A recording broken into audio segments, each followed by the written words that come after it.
तो कैसी हो मेरी प्यारी फैमिली। साथियों, आज की जो घटना हमारे पास आई है वह मेरे दिल को बहुत ही ज्यादा ठेस पहुंचाने वाली थी और मैं सोच भी नहीं सकता हूं कि इन पैरानॉर्मल घटनाओं की वजह से किसी की लाइफ इतनी ज्यादा बैकफुट पर भी जा सकती है। अब देखो, यह तो आप जानते ही हैं कि मैं राजस्थान से हूं और हमारा राजस्थान में जो कोटा शहर है ना, वह प्रसिद्ध है अपनी आईआईटी और नीट कोचिंग के लिए और देश भर से काफ़ी सारे स्टूडेंट यहाँ पर कोचिंग करने के लिए आते हैं। कोई डॉक्टर की तैयारी करता है तो कोई इंजीनियर बनने के सपने बुनता है। तो ऐसे ही दो लड़कियां थी जो अलग अलग स्टेट से थी, लेकिन वह दोनों एक ही जगह पर रहा करती थी। अब क्योंकि वह गांव से रहने वाली थी तो हॉस्टल का खर्चा उठाना उनके परिवार के लिए काफ़ी मुश्किल था। अब क्योंकि हॉस्टल में यह फ़ायदा मिलता है कि आपको पढ़ने के लिए ज़्यादा वक्त मिल जाता है, कपड़े धोना, साफ सफाई और खाना वगैरह आपको सब समय पर अपने आप मिल जाता है, लेकिन उन सब में बहुत सारा पैसा भी खर्च होता है। तो गांव से आने वाली है वह दोनों लड़कियां एक काम करती हैं कि एक घर रेंट पर लेती है और वहीं पर अपना खुद ही खाना बनाती है और पढ़ाई लिखाई करती है। सब कुछ बहुत ही अच्छे से चल रहा था, लेकिन अचानक से एक दिन आधी रात को उनके घर पर कोई भिखारीन भीख मांगने के लिए आती है। अब उन्हें यह सब कुछ नॉर्मल लगता है और सोचते हैं कि होगी कोई भूखी जो घूम रही होगी, क्योंकि कोटा शहर ही ऐसा है जो आधी रातों को भी जगाता है। तो उन्होंने इस चीज पर ज्यादा ध्यान नहीं दिया और उस भिखारीन को इग्नोर कर दिया और यही इन्होंने सबसे बड़ी गलती कर दी। और इस गलती का खामियाजा उन्हें इतना बड़ा उठाना पड़ा कि उनके माँ बाप ने उनकी कोचिंग जाने को बंद करवा दिया और उन्हें अपने घर वापस बुला लिया, क्योंकि उस एक लड़की के साथ जो उस एनटीटी ने किया ना, वह बहुत ही ज्यादा दर्दनाक और भयानक था। और मैं सोचता हूं कि अगर कोई एंटिटी अपने किसी दुख की वजह से वह भटक रही है तो भी उसे दूसरी लड़की के दर्द का एहसास होना चाहिए। आखिर बिना किसी गलती की वजह के ही उस एंटिटी ने वहां पढ़ रही एक मासूम सी लड़की को बहुत ही बड़ा दर्द दे दिया। ना था उसका कभी डॉक्टर बनने का सपना पूरा हो पाएगा, क्योंकि घर वालों ने उसकी पढ़ाई छुड़वा दी और उसके शरीर पर जो दर्द दिया वह हमेशा हमेशा उसके लिए एक दाग बनकर रह गया। और जब भी वह इस चीज को देखेगी तो रह रहकर उसे अपने साथ हुए उस भयानक वाकये के बारे में याद आएगी। और मेरी भी उस लड़की के प्रति बहुत ज्यादा सहानुभूति है और उसके साथ रहने वाली पार्टनर को मैं बहुत शुक्रिया कहूंगा, क्योंकि उसने ही ये पूरी स्टोरी मेरे साथ शेयर की है। हालांकि कोटा के काफी सारे स्टूडेंट पहले भी हमारे साथ कई सारी स्टोरी शेयर कर चुके हैं। अब कोटा में कहा जाता है कि वह पढ़ाई की नगरी तो है, लेकिन अपनी हॉरर घटनाओं की वजह से भी वह काफी ज्यादा सुर्खियों में बनी रहती है। और अक्सर वहां पर आप ऐसे केस भी सुनते हैं कि स्टूडेंट्स बहुत ज्यादा डिप्रेशन में होते हैं और गलत कदम भी उठा लेते हैं। तो इस वजह से भी शायद हो सकता है कि अतृप्त आत्माओं की ऊर्जा घूम रही हो। अच्छा, जो भी साथी पहली बार आए हैं वह स्टोरी सुनने के बाद चैनल को सब्सक्राइब करके हमारी इस हॉरर फैमिली का हिस्सा जरूर बन जाए। तो चलिए स्टोरी शुरू करते हैं। कोटा शहर की एक तंग गली में रात को हर तरफ सन्नाटा छाया हुआ था। अधिकतर घर एक दूसरे से सटे हुए थे। बारिश का मौसम था, लेकिन बारिश ठीक से हो भी नहीं रही थी। कुछ देर पड़ती तो कुछ देर के लिए गायब हो जाती। ऐसे में बार बार लाइट का आना जाना, ऊपर से उमस का बढ़ना लोगों को बेचैन कर रहा था। घर आपस में सटे होने की वजह से हवा भी ठीक से पास नहीं हो रही थी, इसीलिए घुटन और भी ज्यादा बढ़ गई थी। उन्हीं गलियों में एक घर था जिस घर में दो लड़कियां रेंट पर रहा करती थी, आयुषी और मोनिका। वो घर आयुषी की आंटी का ही था, लेकिन वे लोग 6 साल से विदेश में रह रहे थे, जबकि आयुषी पटना की रहने वाली थी और मोनिका कटिहार की रहने वाली थी।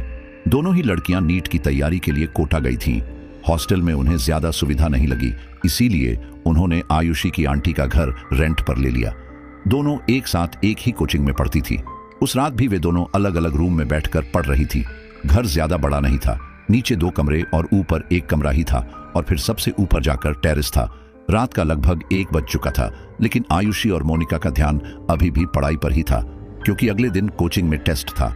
बाहर हल्की हल्की बूंदाबांदी हो रही थी, हल्की फुल्की हवा भी चल रही थी, लेकिन लाइट का बार बार आना जाना उनकी पढ़ाई को बहुत डिस्टर्ब कर रहा था। ऐसे में ही रात लगभग 1:15 बजे किसी ने उनका दरवाजा खटखटाया। दोनों ने ही वो आवाज सुनी और दोनों ही एक साथ कमरे से बाहर निकल कर आईं। मोनिका ने कहा, टाइम तो काफी हो गया है, इस टाइम हमारे घर कौन आया होगा? आयुषी ने कहा, हाँ यार, पता नहीं, कहीं कोई चोर बदमाश तो नहीं। मोनिका हंसते हुए बोली, यहाँ कहाँ चोर आएंगे, और वैसे भी हमारे पास है ही क्या, चल कर देखते हैं। आयुषी और मोनिका एक साथ ही दरवाजे पर जाती हैं। मोनिका दरवाजा खोलती है तो देखती है कि दरवाजे से कम 8 से 10 कदम की दूरी पर एक औरत खड़ी है जिसने साड़ी लपेट रखी है और लंबा घूंघट कर रखा है। आयुषी और मोनिका एक दूसरे की तरफ अचंभे के साथ देखती हैं। फिर मोनिका कुछ कदम आगे बढ़ती है और कहती है, कौन हो आप? क्या चाहिए आपको? वह औरत हल्की आवाज में कहती है, मैं भूखी हूं, मुझे थोड़ा खाना मिल जाएगा। मोनिका आयुषी की तरफ देखती है और इशारे से पूछती है। फिर आयुषी भी 2 कदम आगे आती है और कहती है, यार हमने तो जो भी खाना बनाया था खा लिया, अब तो खाना नहीं है। यह सुनकर मोनिका उस औरत से कहती है, माफ कीजिए अम्मा, खाना तो नहीं है, पैसे दे दूं?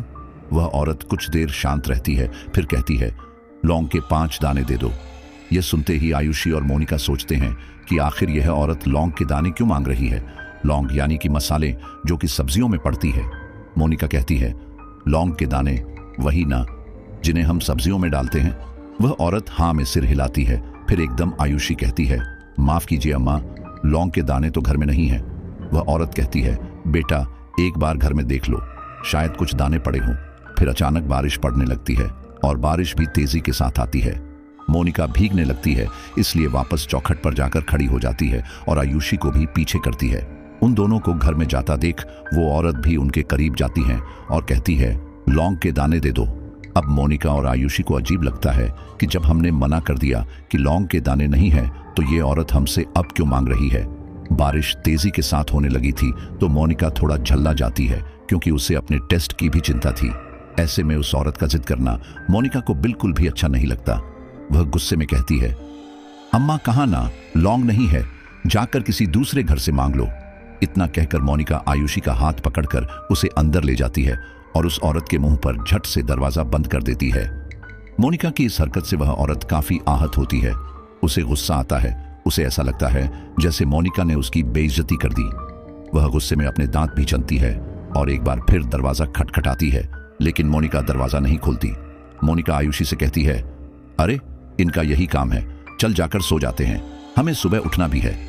दरवाजे के बराबर में ही एक खिड़की भी थी जिसके पलड़े खुले हुए थे और पर्दा भी एक तरफ सिमटा हुआ था। जब मोनिका और आयुषी दोनों कमरे की तरफ जा रही थी तब आयुषी पीछे मुड़कर खिड़की को देख रही थी। आयुषी देखती है कि वो औरत खिड़की से अंदर झांक रही है। आयुषी के मन में दहशत तो पैदा होती है, लेकिन फिर वो भी इग्नोर करके अंदर चली जाती है। मोनिका और आयुषी अपने अपने कमरे में लेटी थी। मोनिका तो सो चुकी थी, लेकिन आयुषी को नींद नहीं आ रही थी। आधे घंटे तक आयुषी करवटें ही बदलती रहती है। फिर जब उसकी नजर घड़ी पर जाती है तो 2 बज रहे थे। आयुषी उठकर बैठ जाती है। फिर पता नहीं उसके मन में क्या आता है, वो बाहर जाने की सोचती है। उसके दिमाग में अभी वो अजीब औरत थी। आयुषी ये सोच के बाहर जाती है कि देख सके वो औरत है या गई। और जैसे ही आयुषी कमरे से निकलकर खिड़की पर जाकर झांकती है तो अचानक वो औरत आयुषी के सामने आ जाती है। आयुषी एकदम चिल्ला उठती है। वो औरत भी आयुषी का हाथ पकड़ लेती है। मोनिका को आयुषी के चीखने की आवाज आ चुकी थी। वो भी घबराकर उठती है। कमरे से बाहर निकलते ही उसकी नजर आयुषी पर पड़ती है जो खुद को उस औरत से छुड़ाने की कोशिश कर रही थी। मोनिका भागकर आयुषी के पास जाती है और उसे खींचने लगती है। तभी अचानक एक हवा के झोंके के साथ उस औरत का घूंघट ऊपर उठ जाता है और उसका चेहरा देखकर मोनिका और आयुषी बुरी तरह चिल्ला उठती हैं। वे दोनों इतनी तेज चिल्लाई थी कि आस पड़ोस के लोगों की आंख खुल गई थी। मोनिका और आयुषी देखते हैं कि उस औरत के चेहरे का आधा हिस्सा पूरी तरह से गला हुआ है। अंदर की हड्डी साफ दिखाई दे रही है, जबकि आधा हिस्सा बिल्कुल ठीक ठाक है। यह देखते ही आयुषी और मोनिका पूरी जान लगाकर अपने आप को पीछे खींचती है और अंत में खुद को उस औरत से छुड़ा लेती हैं। इतने में ही आस पड़ोस के लोग उठ जाते हैं और उनका दरवाजा खटखटाने लगते हैं। मोनिका और आयुषी अभी भी घबराई हुई थी। उन्हें लग रहा था कि कहीं वो औरत ही तो नहीं है, लेकिन फिर पड़ोस का एक लड़का खिड़की के अंदर झांकते हुए कहता है, अरे क्या हुआ दीदी, क्यों चिल्लाई? तब जाकर मोनिका और आयुषी को थोड़ा सुकून मिलता है। फिर मोनिका हिम्मत करते हुए दरवाजा खोलती है तो अपने सामने 4-5 पड़ोसियों को पाती है। वे लोग घर में आते हैं और उन दोनों लड़कियों को संभालते हैं। मोनिका जब उस औरत के बारे में पड़ोसियों को बताती है तो उन्हें भी हैरानी होती है, क्योंकि वे नहीं जानते थे कि आखिर वह औरत कौन है और आज से पहले किसी ने उस औरत के बारे में ना तो सुना था ना उसे देखा था। फिलहाल पड़ोसी उन दोनों सहेलियों को हिदायत देकर अपने अपने घरों में चले जाते हैं। मोनिका और आयुषी घर के अंदर ही ताला डाल लेती हैं और खिड़कियां अच्छे से बंद करके एक ही कमरे में सोने चली जाती हैं। उस रात वे लोग ठीक से सो भी नहीं पाती। अगले दिन जैसे तैसे करके मोनिका और आयुषी उस सदमे से बाहर आती हैं और अपनी कोचिंग क्लासेस जाती हैं। दोनों अलग अलग अपनी सीट पर बैठे हुई थी। आयुषी, जिसका ध्यान अब पूरी तरह से अपने टेस्ट पेपर पर ही था, अचानक उसके कानों में एक आवाज आती है जैसे बाहर बहुत शोर हो रहा हो, और इसीलिए वह अपनी नजर उठाकर दरवाजे की तरफ देखती है तो उसकी आंखें फटी की फटी रह जाती हैं। आयुषी को दरवाजे पर वही औरत नजर आती है जो कल रात लौंग मांग रही थी। उस औरत को देखकर आयुषी घबराकर खड़ी हो जाती है और लगातार दरवाजे पर टकटकी लगाए देखते रहती है। आयुषी को इस तरह से देख क्लास में मौजूद टीचर आयुषी को डांटते हैं।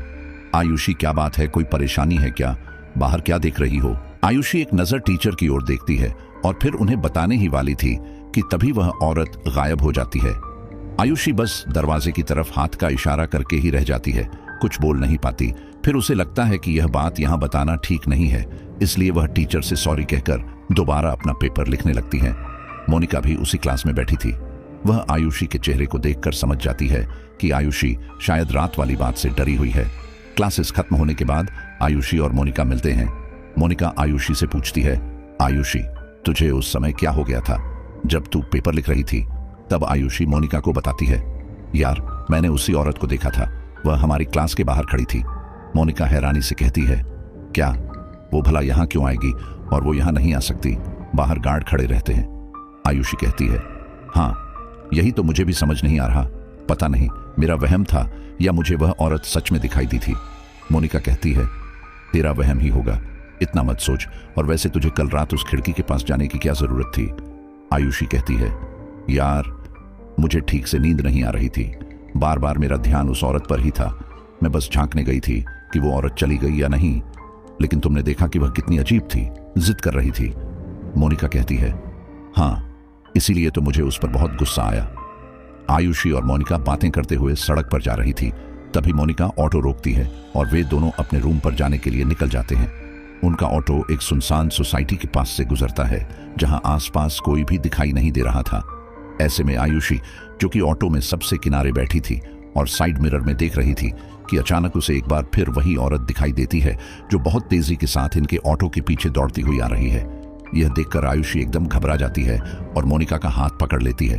उसे घबराता देख मोनिका भी पूछती है, क्या हुआ? आयुषी ऑटो से ही पीछे मुड़कर देखती है तो पाती है कि सच में वह औरत उनके पीछे आ रही है। आयुषी हकलाते हुए कहती है, मोनिका, मोनिका, वो औरत हमारे पीछे ही आ रही है, वो हमारा पीछा कर रही है। फिर मोनिका भी पीछे झांकने की कोशिश करती है, लेकिन तभी उनका ऑटो एक मोड़ पर मुड़ जाता है और फिर वो औरत दिखाई देना बंद हो जाती है।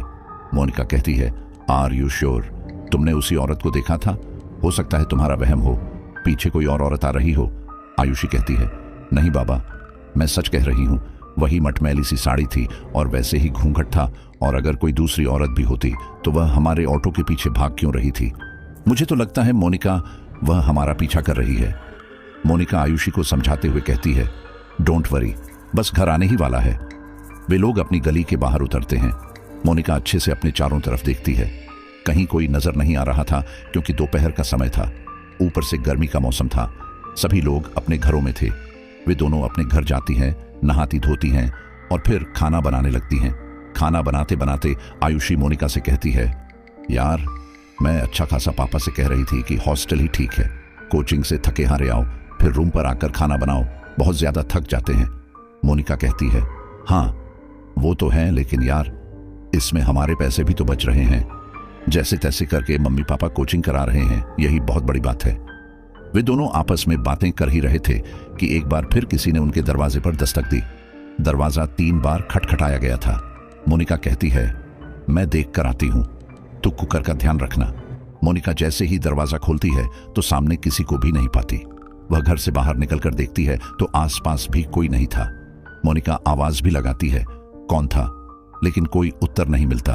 वह वापस घर में आ जाती है और आयुषी के पास जाकर कहती है, पता नहीं यार, शायद कोई बच्चा था, कोई दिखाई ही नहीं दिया।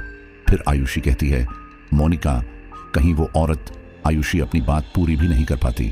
मोनिका कहती है, ओहो आयुषी, तू कैसे उस औरत के पीछे पड़ गई है? देख, मानती हूं कि वह औरत बहुत ही ज्यादा स्कैरी थी, लेकिन वह औरत अब जा चुकी है, इसलिए ज्यादा मत सोच। ज्यादा सोचेगी तो पढ़ाई पर ध्यान नहीं दे पाएगी, और यह मत भूल कि तू भी गांव से आई है और मैं भी गांव से आई हूं। हम जैसे लोगों के लिए पढ़ाई लिखाई बहुत बड़ी बात होती है। हमें बार बार मौका नहीं मिलता, इसलिए इन सब बातों से ध्यान हटाकर अपनी पढ़ाई पर ध्यान लगा। आयुषी को मोनिका की बातें सही लगती हैं, इसलिए वह हाँ में सिर हिलाती है। फिर दोनों साथ खाना खाते हैं। पूरा दिन यूं ही पढ़ाई करने और काम करने में निकल जाता है। फिर रात आती है, खाना खाकर दोनों अपना पढ़ने बैठ जाती हैं। आयुषी तो लगभग नींद में चली जाती है, लेकिन मोनिका अभी भी पढ़ाई कर रही थी। चारों तरफ सन्नाटा था। तभी मोनिका के कानों में एक आवाज आती है, रात घनी सन्नाटरी, पागा में पग धाए, हंसई ज्यों तूफान री, डोलय गोरान माए। मोनिका की नजर जब घड़ी पर पड़ती है तो वह देखती है कि रात के 10 बज रहे हैं। मोनिका के मन में हलचल पैदा होने लगती है। जहां अभी तक वह आयुषी को उस औरत से ध्यान हटाने के लिए कह रही थी, अब खुद उसका ही ध्यान उस औरत पर चला जाता है और इसीलिए वह घर से बाहर झांकने जाती है कि यह आवाज किसकी थी, कहीं उसी औरत की तो नहीं। मोनिका बाहर जाती है तो उसे कोई भी दिखाई नहीं देता। फिर मोनिका अपने आप से ही कहती है, मैं भी कितनी बेवकूफ हूं, आयुषी को समझा रही हूं और खुद ही उस औरत के बारे में सोच रही हूं। इतना सोचकर मोनिका वापस घर में आने के लिए मुड़ती है और तभी मोनिका को एहसास होता है कि उसके पीछे से कोई तेजी के साथ भागा। मोनिका जैसे ही पलटकर देखती है तो उसे सच में एक साया नजर आया था। मोनिका उस साए को देखकर घबरा जाती है और जल्दी से घर के अंदर आ जाती है। सबसे पहले वह आयुषी कमरे में जाती है तो पाती है कि आयुषी सो चुकी है, इसलिए वह उसे डिस्टर्ब नहीं करती और चुपचाप अपने कमरे में जाकर लेट जाती है। लेकिन कुछ ही सेकंड्स बाद एक बार फिर उसके कानों में वही आवाज गूंजती है, रात घनी सन्नाटरी, पागा में पग धाए, हंसई ज्यों तूफान री, डोलय गोरान माए, आसां री धड़कन सूं, धरती रो स्वर मिले, चंदा रो उजास सूं, रातड़ोरी ओट खेले। धीरे धीरे वो आवाज तेज होती जाती है। मोनिका को ऐसा लगता है जैसे कोई उसके दरवाजे पर खड़े होकर यह लाइनें गा रहा है। मोनिका अब देर नहीं करती, वह जल्दी से आयुषी के पास जाकर उसे उठाती है। आयुषी नींद में उठती है और कहती है, क्या हुआ, घबरा क्यों रही है? मोनिका कहती है, आयुषी बाहर कोई है। यह सुनते ही आयुषी की नींद की पूरी तरह से उड़ जाती है। वह भी घबरा कर कहती है, बाहर? बाहर कौन है?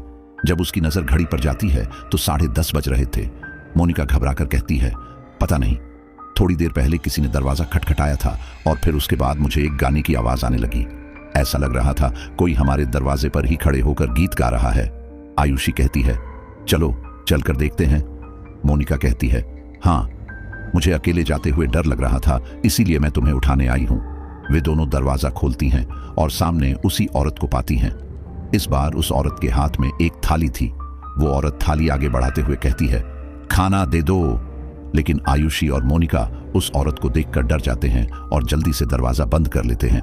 घर के मुख्य दरवाजे में नीचे से थोड़ी जगह खाली थी। मोनिका और आयुषी तो दरवाजे से दूर हट चुकी थी, लेकिन वह औरत उस थाली को दरवाजे के नीचे से अंदर खिसका देती है। जैसे ही थाली अंदर आती है तो उसके अंदर पड़ा पदार्थ गिर जाता है। वो एक लाल सा गाढ़ा पदार्थ था। आयुषी और मोनिका उस लाल से पदार्थ को देखकर डर जाती हैं, क्योंकि वे यही अंदाजा लगाती हैं कि यह शायद खून है। आयुषी चिल्लाने लगी थी, लेकिन मोनिका उसे संभालती है और कहती है, आयुषी प्लीज अपने आप को संभाल, वरना कल रात की तरह फिर पड़ोसी जाग जाएंगे। दरवाजा बंद है, वह औरत अंदर नहीं आ सकती।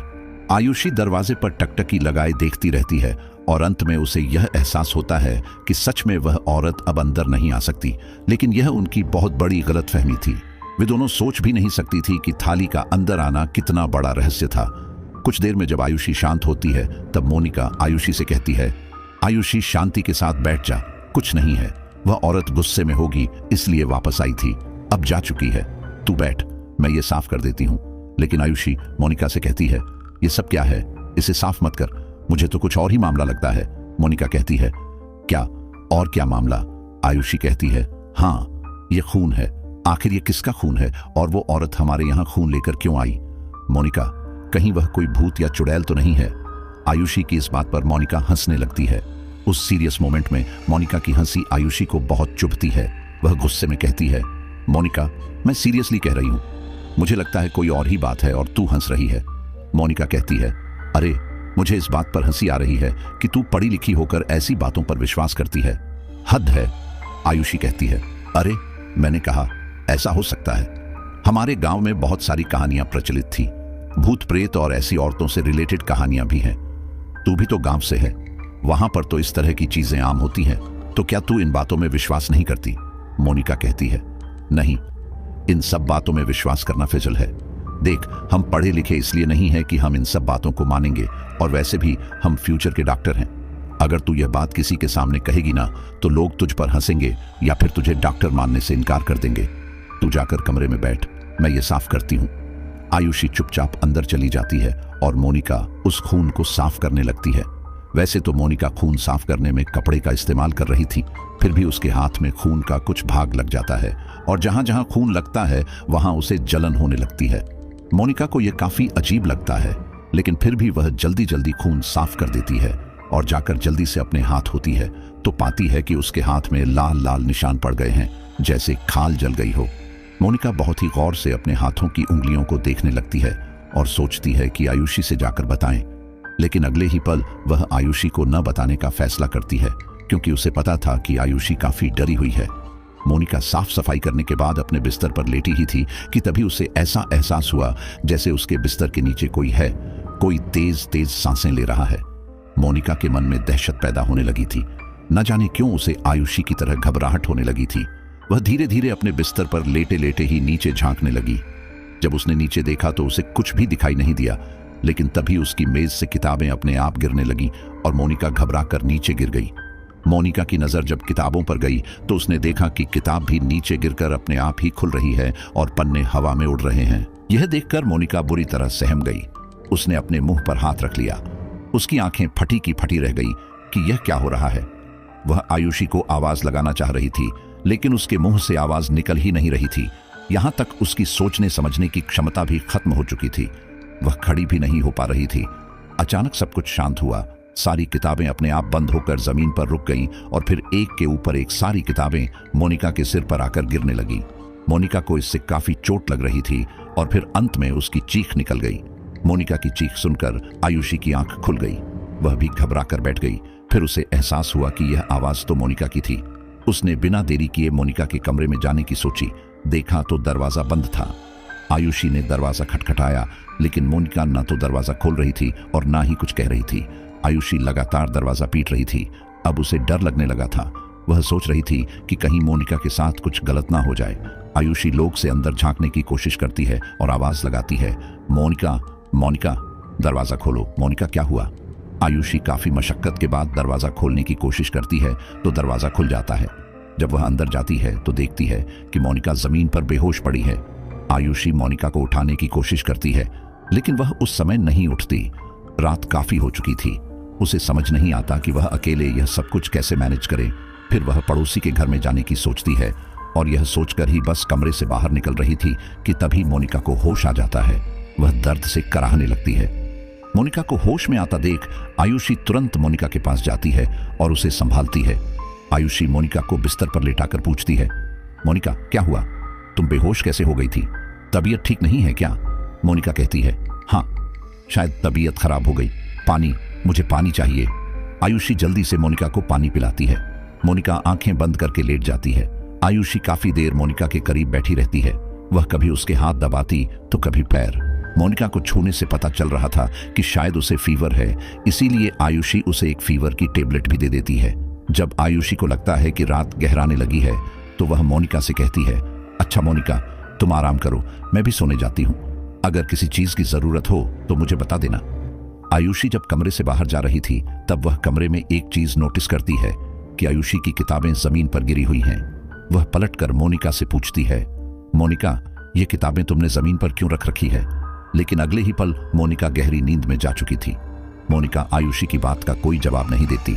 वह बेखबर होकर आंखें बंद करके लेटी थी। आयुषी दोबारा पूछना ठीक नहीं समझती और दरवाजा बंद करके अपने कमरे में चली जाती है। अगली सुबह आयुषी जब सो रही थी तब उसका अलार्म बजने ही वाला था कि उससे पहले ही उसके कानों में एक आवाज आती है। ये आवाज उसी गीत की थी जिस गीत को मोनिका ने सुना था। रात घनी सन्नाटरी, पागा में पगधाए, हंसई ज्यों तूफान री, डोलई गोरान माए। और यह आवाज आयुषी को बिल्कुल अपने कानों के करीब से आ रही थी।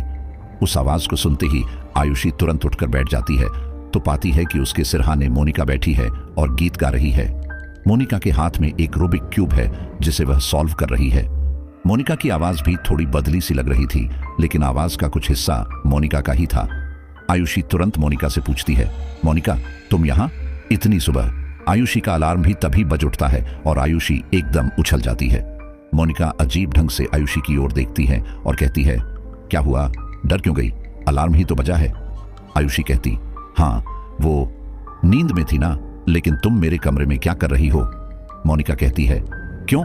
मैं तो तुम्हारे कमरे में आती जाती रहती हूँ, आयुषी कहती है। हाँ, बस ऐसे ही पूछ रही थी। अच्छा, क्या तुम नहा ली? इस बात पर मोनिका हंसने लगती है। आयुषी को मोनिका का व्यवहार थोड़ा अजीब लगता है। वह दोबारा पूछती है, क्या हुआ मोनिका, हंस क्यों रही हो? क्या तुम नहा ली? मोनिका कहती है, तुम्हें नहाना है ना, जाओ तुम नहा लो, मैं थोड़ी देर बाद नहाऊंगी। इतना कहकर मोनिका धीमी धीमी चाल से आयुषी के कमरे से बाहर चली जाती है। आयुषी अपने बाल समेटते हुए सोचने लगती है कि मोनिका कुछ बदली बदली सी लग रही है। पता नहीं बेचारी के साथ सब कुछ ठीक है या नहीं। फिलहाल आयुषी अपने काम निपटाती है और कोचिंग जाने के लिए तैयार हो जाती है, लेकिन तभी उसका ध्यान मोनिका पर जाता है कि वह शायद अभी भी अपने कमरे में ही है। आयुषी कमरे में जाती है तो पाती है कि मोनिका बिस्तर पर लेटी है और छत की तरफ देखे जा रही है। उसके हाथ में अभी भी वही रूबिक क्यूब है और वो कोचिंग जाने के लिए तैयार भी नहीं थी।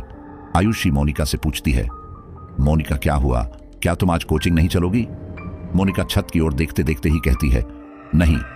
आयुषी कहती है, अच्छा, शायद तुम्हारी तबीयत ठीक नहीं है। ठीक है, तुम घर पर ही आराम करो, मैं जा रही हूं, दरवाजा लॉक कर लेना। आयुषी अपनी कोचिंग चली जाती है और जब वह वापस आती है तब घर में घुसते ही उसे एक अजीब सी स्मेल आने लगती है, मांस के जलने की स्मेल। आयुषी मोनिका को आवाज लगाती है, मोनिका। मोनिका किचन से बाहर आती है और कहती है, जल्दी से चेंज कर लो, मैं तुम्हारे लिए खाना लगा देती हूं। आयुषी कहती है, वो तो ठीक है, लेकिन तुम्हें अजीब सी गंध नहीं आ रही, जैसे कहीं कोई मांस जल रहा हो या चमड़ा जल रहा हो?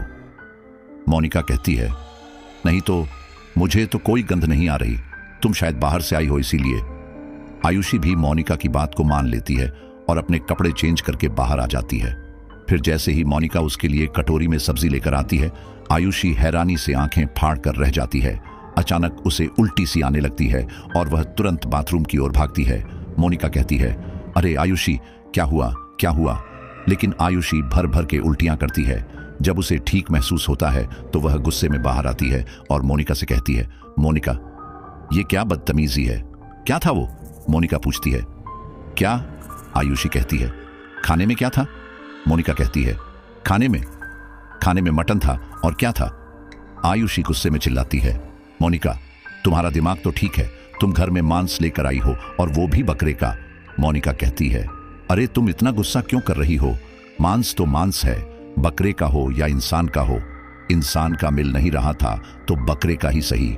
आयुषी को मोनिका की बातों पर हैरानी होने लगती है और वह कहती है, मोनिका, मुझे लगता है तुम्हारा दिमाग खराब हो गया है, तुम सुबह से अजीब ढंग से पेश आ रही हो। मोनिका आयुषी की बातों को अनदेखा करके खाना खाने बैठ जाती है। आयुषी देखती है कि मोनिका मटन की सब्जी को बहुत ही चाव के साथ खा रही है। आयुषी को अभी भी घिन आ रही थी। वह मोनिका से कहती है, मोनिका, तुम पागल हो गई हो क्या? तुम भूल गई हम अपने घर में नॉनवेज नहीं बनाते, न तुम नॉनवेज खाती हो न मैं, तो यह सब तुम क्यों लाई और क्यों खा रही हो? लेकिन मोनिका अपने खाने में मस्त थी। वह आयुषी की किसी बात पर ध्यान नहीं देती, जबकि आयुषी उसे बार बार रोकने की कोशिश कर रही थी और फिर गुस्से में आयुषी मोनिका का हाथ भी पकड़ लेती है। वह कहती है, बस मोनिका, बस, मैं तुम्हें यह सब खाने नहीं दूंगी, ना खाने दूंगी, ना अपने घर में पकाने दूंगी। तभी मोनिका गुस्से में कहती है, हाथ छोड़ मेरा, ये घर तेरा नहीं है। ये सुनते ही आयुषी तुरंत मोनिका का हाथ छोड़ देती है, क्योंकि सच में वो घर उसका तो था नहीं। ऊपर से मोनिका का गुस्सा आयुषी को डरा देता है। वह मोनिका से कुछ कदम पीछे हट जाती है और समझ जाती है कि मोनिका के साथ कुछ तो पैरानॉर्मल हो रहा है। मोनिका की शक्ल सूरत भी थोड़ी बदली लग रही थी। उसके चेहरे का आधा हिस्सा अजीब तरह से झुर्रियों से भरा लटका हुआ था। आयुषी मोनिका को देखकर इतना घबरा जाती है कि चुपचाप अपने कमरे में जाकर खुद को बंद कर लेती है। कमरे में बैठे बैठे उसे शाम हो जाती है। वह ना ही कुछ खाने पीने के लिए बाहर निकलती है और ना ही मोनिका से मिलने के लिए। आयुषी के कमरे में रखा पानी भी खत्म हो चुका था। आयुषी का गला सूख रहा था, मारे गर्मी के उसकी जान भी निकल रही थी। ऊपर से लाइट चली गई थी। ऐसे में कमरे में उसका दम घुटने लगा था। वह अब और ज्यादा देर कमरे में नहीं रुक सकती थी। आयुषी अपना छोटा सा कीपैड मोबाइल उठाती है और उसकी टॉर्च जलाती है। वह हिम्मत करके बाहर जाती है। बाहर जाने पर उसे धीमे धीमे उसी गीत की आवाज आ रही थी जो मोनिका उसके सिर पर बैठकर गुनगुना रही थी। मोनिका की आवाज उसके कमरे से ही आ रही थी। मोनिका को एक बार फिर गुनगुनाते सुन आयुषी का दिल कांपने लगता है। वह घबराती हुई किचन में जाती है और गिलास में पानी लेकर लौटने लगती है। अचानक उसे महसूस होता है कि उसके पीछे कोई खड़ा है। और इसी घबराहट में उसके हाथ से जग भी छूट जाता है। साथ ही आयुषी पीछे पलटकर देखती है तो अपने करीब मोनिका को पाती है, जो उसे मुस्कुराकर घूर रही थी। मोनिका का चेहरा देखकर आयुषी अपना चेहरा ढक लेती है। कहने को तो मोनिका का चेहरा सामान्य ही था, लेकिन फिर भी न जाने क्यों आयुषी को डर लग रहा था। तभी मोनिका आयुषी के सिर पर हाथ फेर कर कहती है, आयुषी क्या बात है, मुझसे इतना डर क्यों रही हो? आयुषी धीरे धीरे अपने चेहरे से हाथ हटाती है और मोनिका से दूर हटते हुए कहती है, नहीं, मैं नहीं डर रही, मैं तो पानी लेने आई थी। लेकिन मोनिका आयुषी के करीब जाने लगती है और आयुषी से पूछती है, अच्छा, लेकिन मुझे भूख लगी है, क्या तुम मुझे थोड़ा खाना दे सकती हो? आयुषी आसपास रखे बर्तनों को देखती है जो कि खाली थे, यानी कि मोनिका ने भी कुछ नहीं बनाया था। आयुषी कहती है, खाना? लेकिन अभी तो खाना बनाया भी नहीं है। मोनिका, जो कि अब तक मुस्कुरा रही थी, धीरे धीरे उसका चेहरा गुस्से में बदलने लगता है। वह गुस्से में कहती है, लेकिन मुझे भूख लगी है, मैं क्या खाऊं? क्या तुम लोगों के पास थोड़ा बहुत खाना भी नहीं मिलता? आयुषी मोनिका को देखकर घबरा जाती है और धीरे धीरे दरवाजे की तरफ खिसकने लगती है। लेकिन तभी मोनिका दरवाजे के रास्ते को रोककर आयुषी के सामने आ जाती है और कहती है, अच्छा ठीक है, रोटी ना सही, लौंग के 5 दाने ही दे दो। यह सुनकर आयुषी के पैरों तले जमीन खिसक जाती है। फिर धीरे धीरे आयुषी के बाल हवा में उड़ने लगते हैं। अचानक लाइट भी आ जाती है। लाइट के आते ही आयुषी का ध्यान अपने मोबाइल फोन पर जाता है, लेकिन वह उस फोन को वहीं पर छोड़ने की सोचती है और बाहर जाने की कोशिश करती है, लेकिन मोनिका अपना हाथ नहीं हटा रही थी। आयुषी हकलाते हुए कहती है, मोनिका हाथ हटाओ, मुझे कमरे में जाना है। लेकिन मोनिका अजीब तरह से आयुषी को घूरे ही जा रही थी। आयुषी तो अपनी नजरें चुरा रही थी और मोनिका से गुहार लगा रही थी कि वह उसे जाने दे।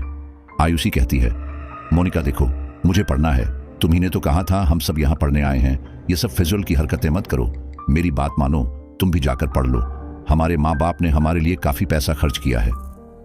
मोनिका इस बात पर हंसने लगती है और कहती है, क्या माँ बाप? लेकिन मेरे माँ बाप नहीं है, उन्हें दुख नहीं होगा। यह सुनकर आयुषी और भी ज्यादा हैरान रह जाती है। आयुषी समझ जाती है कि मोनिका के अंदर शायद कोई आत्मा या प्रेत घुस चुका है, और शायद कोई नहीं, उसी औरत की आत्मा जो लौंग मांग रही थी, क्योंकि मोनिका बहकी बहकी सी उसी औरत के जैसे बातें कर रही है। आयुषी अब और सहन नहीं करती। वह गुस्से में मोनिका का हाथ हटाती है और तुरंत बाहर भागती है। मोनिका भी उसके पीछे भागती है और आयुषी की चुटियां पकड़ लेती है। आयुषी अपने आप को छुड़ाने की कोशिश करती है, लेकिन मोनिका की पकड़ बहुत मजबूत थी। वह आयुषी को जमीन पर पटक कर कहती है, मुझे मना करने की हिम्मत कैसे हुई, मुझे खाना चाहिए। आयुषी रोने लगती है और कहती है, मोनिका प्लीज, ये सब तुम क्या कर रही हो, मुझे छोड़ दो। लेकिन मोनिका आयुषी को खड़ा करके उसके 2-3 थप्पड़ मारती है। फिर कहती है, मेरी बेइज्जती का बदला मैं इतनी आसानी से नहीं लूंगी, तुम लोगों को तड़पाऊंगी। और इतना कहकर मोनिका आयुषी के साथ मारपीट करने लगती है। आयुषी तो इतनी ज्यादा घबराई हुई थी कि वह अपने आप को बचा भी नहीं पा रही थी, तो मोनिका से मुकाबला क्या करती। वह सोचती है कि उसने बहुत बड़ी गलती कर दी। उसके पास इतनी देर से फोन था, वह चाहती तो अपनी किसी अन्य दोस्त को या फिर अपने घर पर फोन कर कर बता सकती थी, या शायद अपने टीचर्स को बता सकती थी, कोई तो उसकी मदद करता। लेकिन उसने सोचा कि यह कोई इतनी बड़ी बात नहीं है। आयुषी एक बार फिर किचन में जाने की सोचती है और अपना फोन लाने की कोशिश करती है, लेकिन मोनिका उसे किचन में भी जाने नहीं देती। वो आयुषी के साथ काफी मारपीट करती है। फिर आयुषी को घर से बाहर जाने के अलावा कोई दूसरा रास्ता नजर नहीं आता। आयुषी हिम्मत करके मोनिका से लड़ने की कोशिश करती है, लेकिन मोनिका आयुषी को काफी चोट पहुंचा चुकी थी।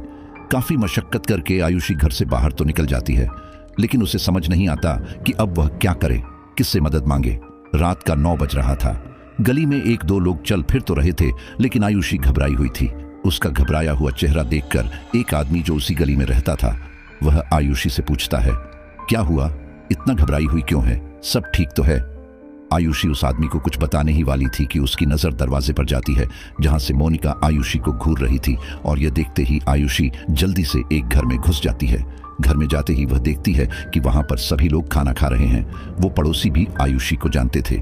आयुषी को घबराया हुआ नंगे पैर आता देख उस घर की एक महिला सोमवती हैरानी से आयुषी से पूछती है, अरे बेटा, तुम रात को क्या हुआ, सब ठीक है? ये पूछते ही आयुषी उनके सामने फूट फूट कर रोने लगती है और उनके गले लग जाती है। आयुषी को इस तरह से रोता देख सभी लोग अपना खाना छोड़ देते हैं और उसके पास आते हैं। सब उससे पूछते हैं कि आखिर वह रो क्यों रही है, लेकिन आयुषी ठीक से कुछ बता नहीं पाती। फिर सोमवती कहती है, आयुषी के साथ एक लड़की मोनिका भी तो रहती थी, वह कहाँ है, उससे पूछो, शायद वह बताएं कि क्या हुआ है। फिर सोमवती का बेटा अर्जुन आयुषी और मोनिका के रूम पर जाता है तो दरवाजा बंद पाता है। वह दरवाजा खटखटाता है, लेकिन मोनिका दरवाजा नहीं खोलती। इसलिए अर्जुन वापस आकर अपनी माँ से कहता है, मोनिका दरवाजा नहीं खोल रही और दरवाजा अंदर से ही बंद है। यह सुनकर आयुषी अपने आप को संभालती है और फिर अपने साथ हुई वारदात को सोमवती और उसके परिवार के सामने रखती है, जिसे सुनकर किसी को भी यकीन नहीं होता। लेकिन उनके घर में एक बुजुर्ग महिला थी। वह अर्जुन की दादी थी और मोहल्ले के लोग अक्सर उन्हें अम्मा कहकर पुकारते थे। उनकी उम्र काफी थी, शायद 90 के आसपास। अम्मा भी आयुषी की बातें सुन रही थी। जब आयुषी अपनी पूरी बात खत्म कर देती है और एक बार फिर रोने लगती है, तब वो अम्मा आयुषी के करीब आती है और उसके सिर पर हाथ रखकर कहते हैं, बेटी चिंता मत कर, सब ठीक हो जाएगा। मैं तेरे घर चलकर देखती हूँ आखिर क्या बात है। अम्मा, जो कि एक छड़ी लेकर चलती थी और ठीक से बोल भी नहीं पाती थी, उनके मुंह से यह शब्द सुनकर घर वाले थोड़ा चौंक जाते हैं। सोमवती कहती है, अरे अम्मा, लेकिन आप तो ठीक से चल भी नहीं पाती, आप क्या करोगी जाकर, आप रहने दो, हम ही देख लेंगे। अम्मा कहती हैं, तुम जिसे छोटी मोटी बात समझ रही हो, यह इतनी छोटी है नहीं। आज से लगभग 35 साल पहले जब यहाँ पर ये पक्के घर नहीं हुआ करते थे, तब आसपास के गांव में एक चुड़ैल की खबर फैली थी। चुड़ैल का नाम सुनते ही सब एकदम शांत हो जाते हैं। सोमवती पूछती है, चुड़ैल की? अम्मा बताती हैं, हाँ, आज से 35 साल पहले हमारे यहाँ असम से एक औरत आई थी। वह विधवा थी और हमेशा घूंघट करके रखती थी। यहाँ की कई महिलाओं ने उसका चेहरा देखने की कोशिश की, लेकिन वह अपना चेहरा दिखाती ही नहीं थी। बाद में पता चला कि उसका आधा चेहरा जला हुआ है और इसी वजह से उसके घर वाले भी उसे स्वीकार नहीं कर रहे थे। उसके घर वालों ने उसे धक्के देकर निकाल दिया था और जब वह अपने मायके पहुंची तो वहां भी उसे किसी ने स्वीकार नहीं किया, क्योंकि वह विधवा थी। ऐसे में उसका बोझ कौन उठाता, इसलिए वह दर दर की ठोकरें खाती हुई राजस्थान पहुंच गई थी। यहाँ के लोगों को उसके यहाँ रहने से कोई परेशानी नहीं थी, लेकिन कोई उसे काम नहीं देता था। इसका कारण उसका चेहरा ही था, लेकिन फिर भी लोग उसे खाना पानी दे दिया करते थे। वह एक भिखारन के रूप में जाने लगी थी। लोगों को उसका नाम तक नहीं पता था, उसे भिखारन ही कहा जाता था। शुरू में तो वो भिखारन लोगों से केवल खाना ही मांगती थी, लेकिन फिर अचानक उसने लोगों से लौंग मांगना शुरू कर दिया। अब उस समय लोगों ने इस बात पर इतना ध्यान नहीं दिया। लोगों को लगा शायद ये राशन पानी लाकर तेल मसाले डालकर अपना खाना बना रही होगी, इसलिए लोग उसे लौंग दे देते थे। लेकिन फिर एक बात नोट की कि ये भिखारिन हर हफ्ते एक बार ही लौंग मांगने आती है, तो यह ऐसा क्यों करती है? जब लोगों ने इसकी छानबीन की तो पता चला कि ये काला जादू करती है। अब उस समय लोगों ने यह तो नहीं सोचा कि आखिर यह काला जादू क्यों करती है, इसे क्या मिलता है, लेकिन बस लोगों के मन में डर पैदा हो गया और लोगों ने उसे गांव से धक्के मारकर निकाल दिया। बात यही नहीं रुकी, वो भिखारन साड़ी बदलकर दोबारा इस गांव में आ गई और लोगों से खाना मांगने लगी। बहुत जल्द ही लोगों को पता चल गया कि यह वही भिखारन है जिसे धक्के मारकर निकाला गया था। जब लोगों को पता चला कि यह वही भिखारन है तो लोगों ने उसे मारना पीटना शुरू कर दिया। गांव की पूरी भीड़ उस पर टूट पड़ी। वह भिखारन अपनी जान की बख्शीश मांगती रही, लेकिन किसी ने भी उस पर तरस नहीं खाया। उसे इतना मारा कि उसकी जान चली गई। लेकिन मरने से पहले उसका घूंघट जब ऊपर उठा तो उसका चेहरा देखकर सभी दहशत के मारे सहम उठे। उसका आधा चेहरा गला हुआ था, आधे चेहरे पर मांस ही नहीं था और मरते मरते उसने कहा, मैं जा रही हूं, लेकिन मेरी आत्मा कहीं नहीं जा रही। वह दोबारा आएगी अपना बदला लेने, और जब तक मेरा बदला पूरा नहीं होगा तब तक आती रहेगी। उस भिखारिन के दिए हुए श्राप से लोगों को डर तो लग रहा था, लेकिन उन्होंने इस बात पर इतना गौर नहीं किया। लेकिन धीरे धीरे रहस्यमयी तरीके से गांव के लोगों की मृत्यु होने लगी। अच्छा खासा जवान व्यक्ति भी बिना किसी बीमारी, बिना किसी परेशानी के मर रहा था। लोगों को लगने लगा कि इस भिखारन का श्राप है। यह बात पक्की तब हुई जब लोगों ने उस भिखारन को घूंघट किए हुए गांव में घूमते फिरते देखा। फिर रात को एक गीत की आवाज सुनाई देती थी। वह गीत लोगों ने बहुत सुना था और मुझे तो वह गीत आज भी याद है। उस भिखारिन को अधिकतर रात में ही देखा गया और कुछ लोगों का कहना था कि उनके घर खाना मांगने भी आती थी। जो लोग उसे खाना देने से मना करते थे वह उनको जान से मार देती थी, और जो खाना दे देते थे उनके साथ भी कुछ न कुछ पर परालौकिक घटना होती थी। लोग उस भिखारिन की आत्मा से बहुत ज्यादा डरे हुए थे। फिर गांव के सभी लोग पंडित जी से मिले और उनसे अपनी समस्या रखी तो पंडित जी ने बताया कि हाँ, यह उस भिखारिन का ही श्राप है और यह भिखारिन एक आत्मा के रूप में नहीं बल्कि एक चुड़ैल के रूप में घूम रही है। आत्मा इतनी शक्तिशाली नहीं होती जितनी चुड़ैल होती है। पंडित जी ने यह भी बताया कि वो यह गांव के लोगों से बदला जरूर लेगी।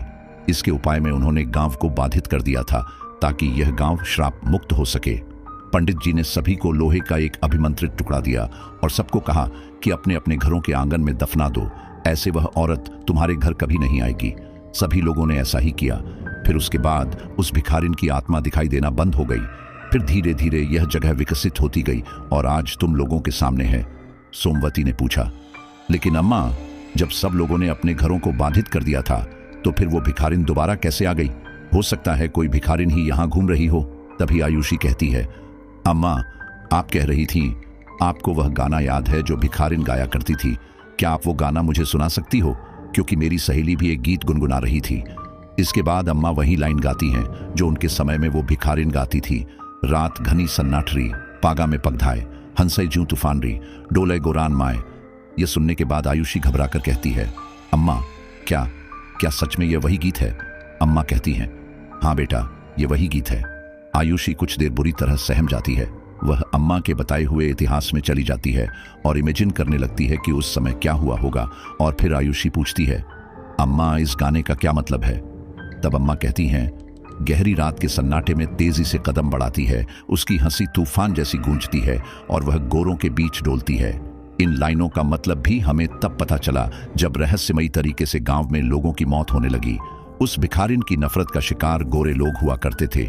गांव में जितने भी गोरे और सुंदर लोग थे वही मर रहे थे, और शायद ऐसा इसलिए क्योंकि वह भिखारिन बदसूरत थी और उसकी बदसूरती के कारण ही उसे नफरत मिली थी। सोमवती कहती है, लेकिन अम्मा, अब आप यह बताइए कि हम मोनिका का क्या करें? यह बेचारी तो बहुत परेशान है। सोमवती आयुषी से पूछती है, बेटा आयुषी, तुमने अपने घर में इस बारे में बताया? आयुषी कहती है, नहीं आंटी, मैं क्या बताती? अगर मैं बताऊंगी तो मेरे घर वाले परेशान हो जाएंगे और हो सकता है वो मुझे यहां से ले भी जाएं। मुझे यहां से नहीं जाना, मुझे पढ़ना है और कुछ बनना है। सोमवती कहती है, लेकिन बेटा, एक बार अपने घर पर भी बात करनी चाहिए थी। भगवान ना करे कहीं कुछ अनहोनी हो गई तो इसका जिम्मेदार कौन होगा? और फिर मोनिका तो इस परेशानी से जूझ रही है। हमें मोनिका के घर वालों को भी बताना चाहिए। अगर उसे कुछ हो गया तो उसके घर वाले तुम ही दोष देंगे। आयुषी को भी सोमवती की बात ठीक लगती है। आयुषी कहती है, हाँ आंटी, आप ठीक कह रही हो, लेकिन मुझे उसके घर का नंबर याद नहीं है। उसके घर वालों से बात करने के लिए हमें मोनिका का फोन चाहिए जो कि घर पर ही है। अम्मा कहती हैं, चल, हम सब तेरे घर चल रहे हैं। आयुषी के साथ सोमवती, अर्जुन और अम्मा उसके रूम पर चले जाते हैं। दरवाजा अभी भी अंदर से बंद था, लेकिन अर्जुन दरवाजा तोड़कर अंदर घुसता है तो देखता है कि घर का सारा सामान इधर उधर बिखरा हुआ है। वह इशारे से सभी लोगों को अंदर बुलाता है। आयुषी मोनिका को आवाज लगाती है, लेकिन मोनिका कोई उत्तर नहीं देती। आयुषी अम्मा और अर्जुन को इशारे से बताती है कि मोनिका किस कमरे में रहती है, इसलिए अम्मा और अर्जुन सावधानी से उस कमरे में जाते हैं तो देखते हैं कि मोनिका एक चुन्नी से घूंघट की बैठी है। अम्मा धीरे से मोनिका को आवाज लगाती हैं, मोनिका बेटा, मोनिका, लेकिन मोनिका कोई उत्तर नहीं देती। तभी अर्जुन की नजर मोनिका के हाथ पर जाती है। उसके हाथ में एक बड़ा सा चाकू था और हाथों में खून भी लगा हुआ था। अर्जुन अम्मा से कहता है, अम्मा, यह सब क्या है? तभी अम्मा और अर्जुन देखते हैं कि मोनिका के घूंघट से खून टपक रहा है। अर्जुन हिम्मत करके मोनिका के और भी करीब जाता है। वह जैसे ही मोनिका के कंधे पर हाथ रखता है, मोनिका चिल्लाते हुए पलटती है और अपना घूंघट ऊपर करती है। मोनिका का चेहरा देखकर अर्जुन डर जाता है और उल्टे पांव कमरे से बाहर भाग जाता है। अम्मा भी मोनिका का चेहरा देखकर घबरा जाती है। मोनिका ने अपने आधे चेहरे को चाकू से बिगाड़ लिया था। जगह जगह खून बह रहा था। अर्जुन सोमवती और आयुषी को जैसे ही मोनिका के बारे में बताता है, वे दोनों भी तुरंत मोनिका को देखने के लिए कमरे में जाते हैं तो उनके पैरों तले भी जमीन खिसक जाती है। आयुषी तो रोने लगती है। वह अपने आप को नहीं संभाल पाती, लेकिन सोमवती और अर्जुन जल्दी से एम्बुलेंस बुलाते हैं और मोनिका को अस्पताल लेकर जाते हैं। मोनिका को अस्पताल ले जाना इतना आसान नहीं था क्योंकि वह सबको मार रही थी, लेकिन फिर भी पड़ोस की एक दो व्यक्तियों की मदद से उसे अस्पताल में एडमिट कराया जाता है और उसका इलाज किया जाता है। आयुषी मोनिका के घर पर फोन करके उसकी हालत के बारे में बताती है, जिसे सुनकर घर वालों को भी यकीन नहीं होता, लेकिन वे लोग तुरंत ही कोटा के लिए निकल जाते हैं। वहीं दूसरी ओर आयुषी मोनिका की हालत को लेकर बहुत ज्यादा परेशान थी। वह अम्मा से कहती है, कैसे भी करके मोनिका को ठीक कर दो। वो बहुत अच्छी लड़की है, उसने मेरा बहुत साथ दिया है, मुझे उसकी ये हालत देखी नहीं जाती। अम्मा कहती है, तू चिंता मत कर, मेरे साथ हमारे मंदिर के पंडित जी के पास चल, वह हमारी मदद जरूर करेंगे। अम्मा आयुषी और अर्जुन को लेकर पंडित जी के पास जाती हैं, जहां पर आयुषी उन्हें अपने साथ हुई आपबीती सुनाई है, जिसे सुनकर उन्हें बहुत दुख होता है। फिर पंडित आयुषी से कहते हैं कि मुझे मोनिका का एक बाल ला कर दो, उस बाल को हम लौंग के तेल में जला देंगे तो उस भिखारिन से छुटकारा मिल जाएगा। आयुषी और अर्जुन अस्पताल जाते हैं और मोनिका के 1-2 बाल तोड़ कर लाते हैं। पंडित जी बिना देरी के 5 लौंग को सरसों के तेल में जलाते हैं और जैसे जैसे इधर वो बाल जल रहे थे वैसे वैसे मोनिका दर्द से तड़प रही थी। उधर डॉक्टर भी नहीं समझ पा रहे थे कि आखिर मोनिका को क्या हो रहा है, लेकिन 15 से 20 मिनट तड़पने के बाद मोनिका बेहोश हो जाती है। फिर कम से कम 2 या 3 घंटे बाद जब उसे होश आता है तो वह ठीक ठाक थी और सबको पहचान रही थी, लेकिन बस रोए जा रही थी। उसके शरीर में बहुत दर्द हो रहा था। तो जले हुए तेल में तेज दुर्गंध आने लगती है, जिससे वो समझ जाते हैं कि भिखारिन का प्रकोप खत्म हो चुका है। पंडित जी एक अभिमंत्रित कलावा आयुषी और मोनिका को देते हैं। वह कहते हैं, यह तो भगवान ही जाने कि आखिर वह भिखारिन वापस कैसे आई और क्यों आई, लेकिन हाँ, अब तुम्हें उस भिखारन से कोई खतरा नहीं होगा, तुम यह कलावा पहन लेना। आयुषी मोनिका को भी वह कलावा पहना देती है और खुद भी पहन लेती है। जब मोनिका के घर वाले आते हैं तो वह भी अपनी बेटी की हालत देखकर बहुत परेशान होते हैं। उन्होंने अपनी बेटी को पढ़ाई करने के लिए भेजा था, लेकिन उसके साथ इतना बड़ा हादसा हो गया था। मोनिका का आधा चेहरा बिगड़ चुका था। उसके चेहरे की सर्जरी भी की गई, जिससे काफी हद तक उसका चेहरा ठीक हो गया, लेकिन पहले जैसा नहीं हो पाया। इस घटना के बाद मोनिका के घर वाले उसे वापस बिहार ले गए। आयुषी, जो कि उस समय अकेली हो चुकी थी, वह अब और अकेले रहना नहीं चाहती थी। उसने भी अपने घर वालों को अपने साथ हुई घटना के बारे में बताया, जिसे सुनकर उसके घर वाले भी उसे वापस ले जाना चाहते थे, लेकिन उसने अपने माँ बाप से बहुत रिक्वेस्ट की और फिर उसके माँ बाप ने उसे हॉस्टल में एडमिशन दिला दिया। साथियों, सच कहूं तो मुझे भी इसके लिए काफी बुरा लग रहा है। मोनिका के परिवार की हालत भी काफी गरीब थी, और क्योंकि वह बिहार से थी तो आप जानते हैं कि बिहार हमारे देश का गरीब स्टेट है, और अगर वहां से कोई पढ़ लिख कर आगे बढ़ना चाहता है तो यह बड़ी बात होती है। लेकिन मोनिका के साथ जो यहाँ पर हुआ वह वाकई में बहुत ज्यादा भयानक था। हालांकि मोनिका से मेरी बातचीत नहीं हुई, उसकी फ्रेंड ने ही पूरा वाकया मुझे बताया, लेकिन मुझे दिल से मोनिका के लिए बुरा लग रहा है, और अगर कभी मोनिका से मुलाकात होती है तो मैं उसकी जरूर कुछ ना कुछ हेल्प करने की कोशिश करूंगा।